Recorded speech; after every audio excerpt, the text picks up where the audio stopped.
How's everybody doing today on this fine Friday? What a glorious day. Beautiful weather. Beautiful weather. Hope everybody's had a great week.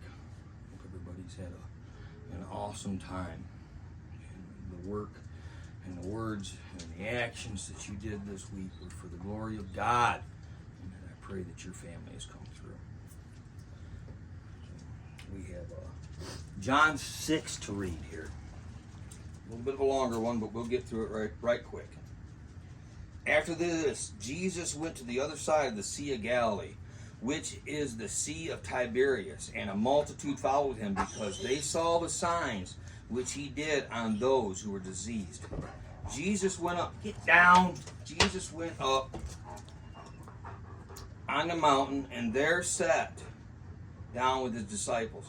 Now the Passover, the feast of the Jews, was at hand. Lifting up his eyes then, and seeing that a multitude was coming to him, Jesus said to Philip, "How are we to buy bread so that these people may eat?" This he said to test him, for he himself knew what he would do. Jesus answered him, 200 denarii will not buy enough bread for each of them to get even a little. One of his disciples, Andrew, Simon Peter's brother, said to him, "There is a lad over here who has 5 barley loaves and 2 fish. But what are they among so many?" Jesus said, "Make the people sit down." Now there was much grass in the place, so the men sat down, in a number of about 5,000. Jesus then took the loaves, and when he had given thanks, he distributed them to those who were seated. So also the fish, as much as they wanted. And when they had eaten their fill, he told his disciples, "Gather up the fragments left over, that nothing may be lost." So they gathered them up and filled 12 baskets with fragments from the 5 barley loaves left by those who had eaten. When the people saw the sign which he had done, they said, "This is indeed the prophet who is to come into the world." Perceiving then that they were about to come and take him by force and to make him king, Jesus again withdrew to the mountain by himself. When evening came, his disciples went down to the sea, got into a boat, and started across the Sea of Capernaum. It was now dark, and Jesus had not yet come to them. The sea rose because a strong wind was blowing. When they had rowed about 3 or 4 miles, they saw Jesus walking on the sea and drawing near the boat. They were frightened, but he said,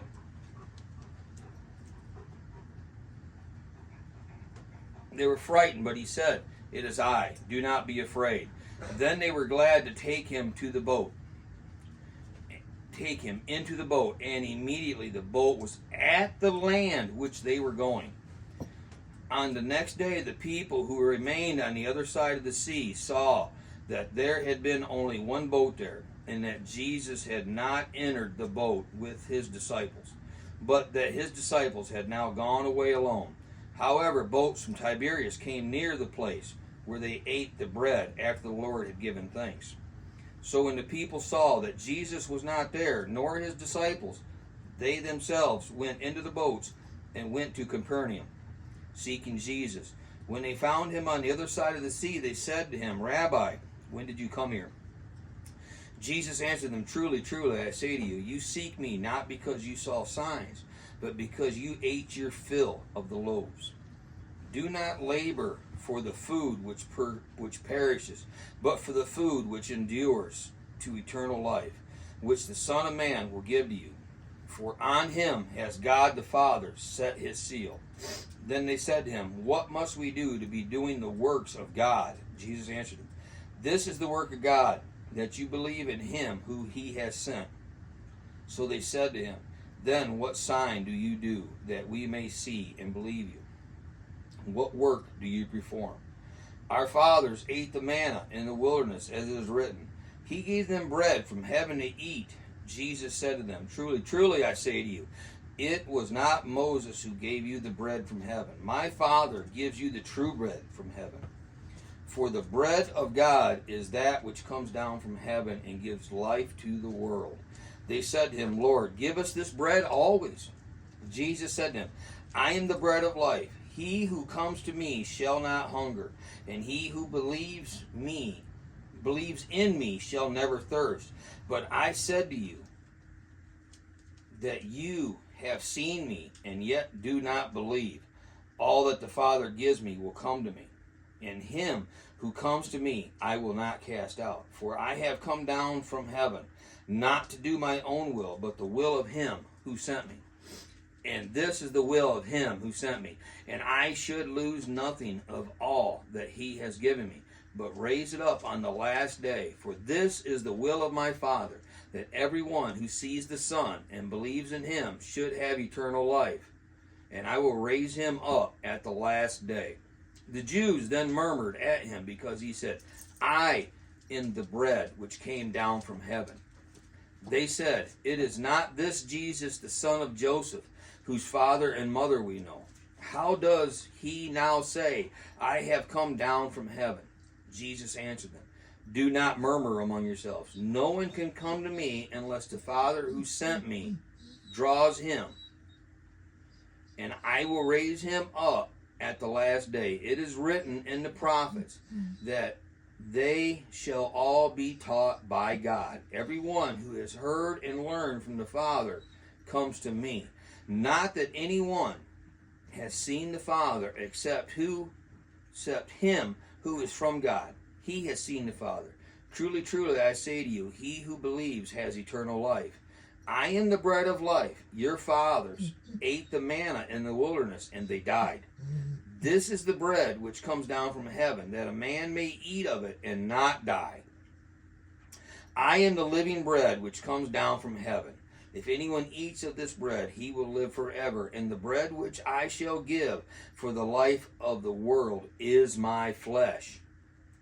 The Jews then disputed among themselves, saying, How can this man give us flesh to eat? So Jesus said to him, Truly, truly, I say to you, unless you eat the flesh of the Son of Man and drink his blood, you have no life in you. He who eats my flesh and drinks my blood has eternal life, and I will raise him up at the last day. For my flesh is food indeed, and my blood is drink indeed. He who eats my flesh and drinks my blood abides in me, and I in him. As the living Father sent me, and I live because of the Father. So he who eats me will live because of me. This is the bread which came down from heaven. Not such as the fathers ate and died, but he who eats this bread will live forever. This he said in the synagogue, as he taught at Capernaum. Many of his disciples, when they heard it, said, This is a hard saying. Who can listen to it? But Jesus, knowing in himself and his disciples murmured at it, and that his disciples murmured at it, said to them, Do you take offense at this? Then what if you were to see the Son of Man ascending where he was before? It is the Spirit that gives life. The flesh is of no avail. The words that I have spoken for you are spirit and life. But there are some of you that do not believe. For Jesus knew from the first who those were that did not believe, and who it was that would betray him. And he said, This is why I told you that no one can come to me unless it is granted him by the Father. After this, many of his disciples drew back and no longer went about with him. Jesus said to the 12, Do you also wish to go away? Simon Peter answered him, Lord, to whom shall we go? You have the words of eternal life, and we have believed and have come to know that you are the Holy One of God. Jesus answered them, Did I not choose you, the 12, and one of you is a devil? He spoke of Judas, the son of Simon Iscariot, for he, one of the 12, was to betray him. So right here on 6:2, and a multitude followed him because they saw the signs which he did on those who were diseased. Where was he just at? He was at the sheep gate in Bethesda. where lay a multitude of invalids, blind, lame, and paralyzed. And they saw, and these people, this multitude, saw the signs which he did on those who were diseased. So not only did he just heal the man at the pool, the man who had laid there for 38 years, he not only healed them, he healed them all. He healed all of them. And these multitudes seeing that. And then you go down here, so that the men sat down in a number of about 5,000. Okay, now remember, when during this time period, during the time period of the Bible, and even when this Bible was written, during this time period, only men were counted. Women and children and wives were not counted. So when they say 5,000 men, there's probably some single men there. Some young men, whatever, widowers. But there's probably a lot of men there with their wives. A lot of men there with their children. So it could have been 15,000 people that he fed out of this basket. 15,000. Not 5,000 men. 15,000 people. That just triples that miracle. Think about that. How awesome is that? That now it's just not 5,000. It's this. Because these people weren't counted. They weren't counted in this time. 15,000 people.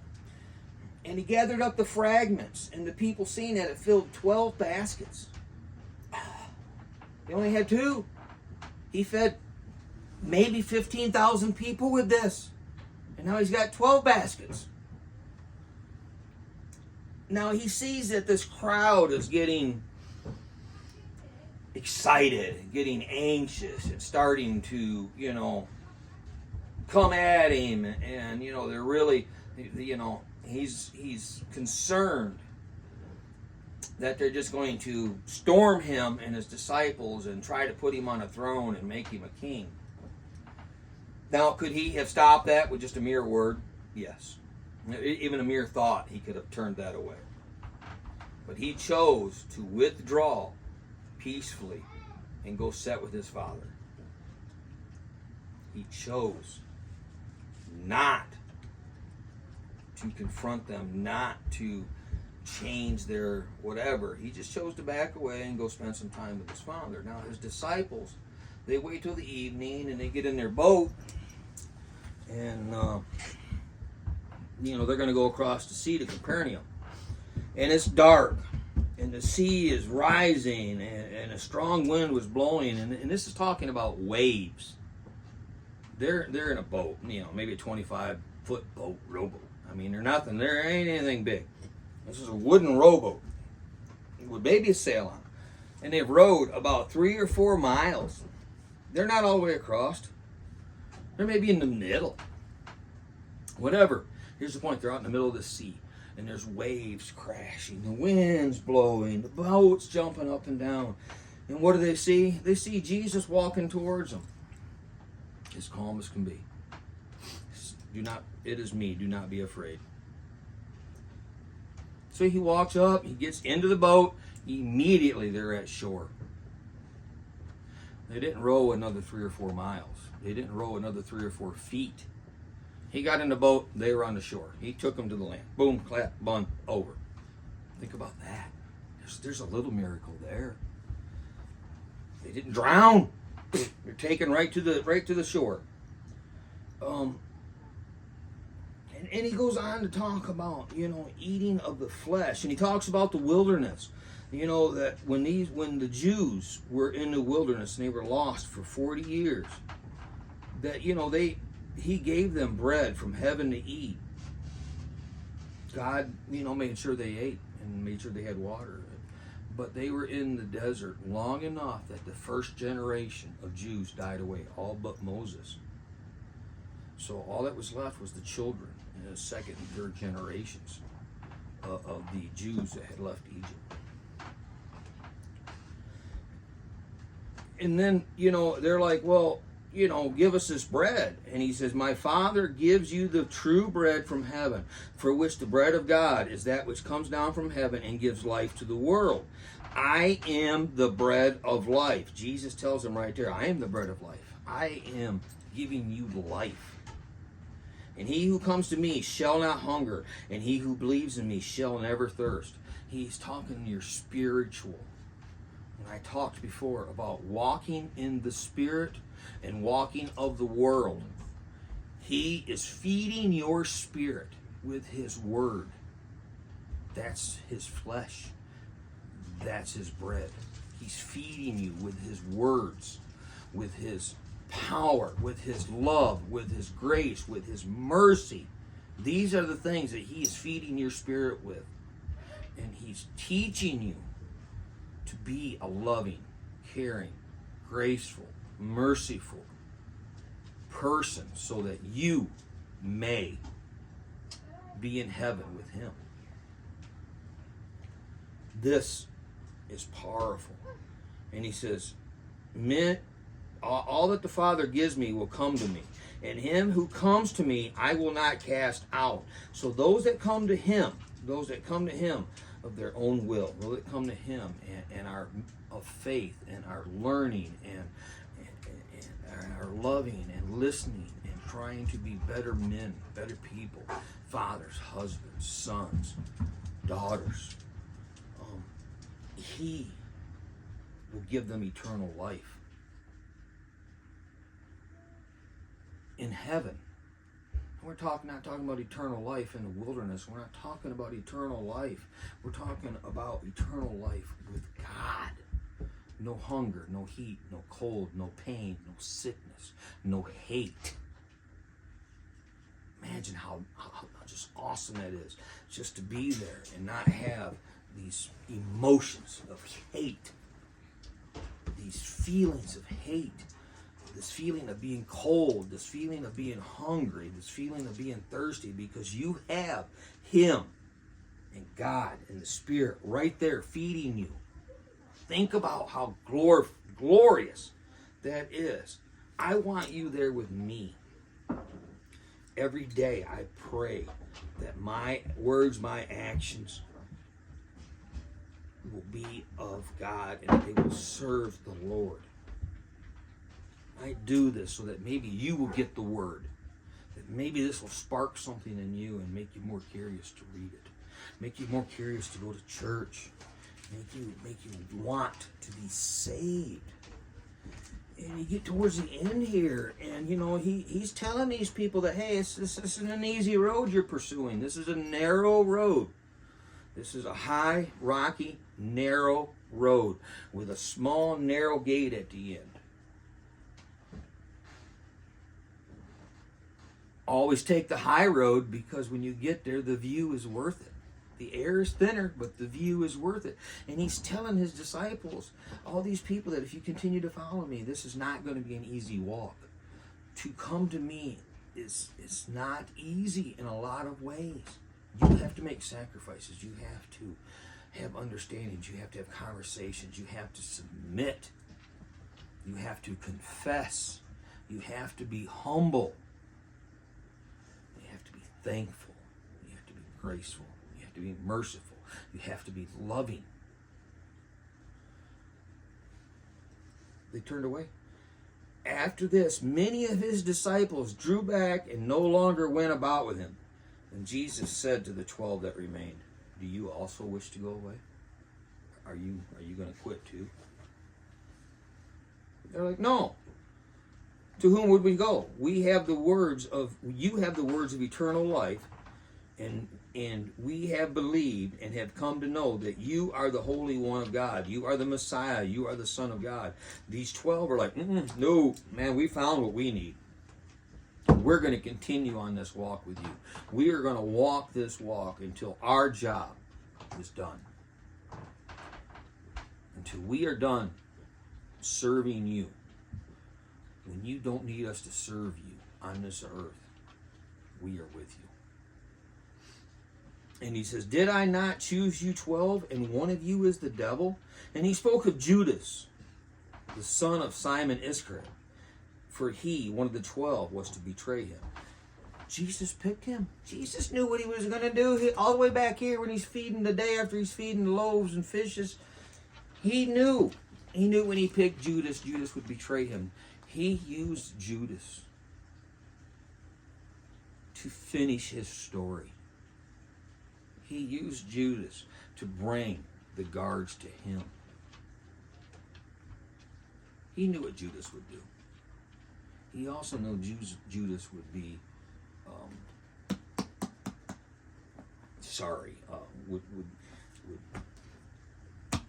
die. He knew that. But yet he still loved him. He didn't strike him when he betrayed him. He didn't poke him in the eye or kick him. He knew it. It was planned. He was like, you've done your job. You've done what I needed you to do. It was all planned. Jesus knew this. He knew Peter would deny him 3 times. But he also knew Peter would be one of his strongest disciples.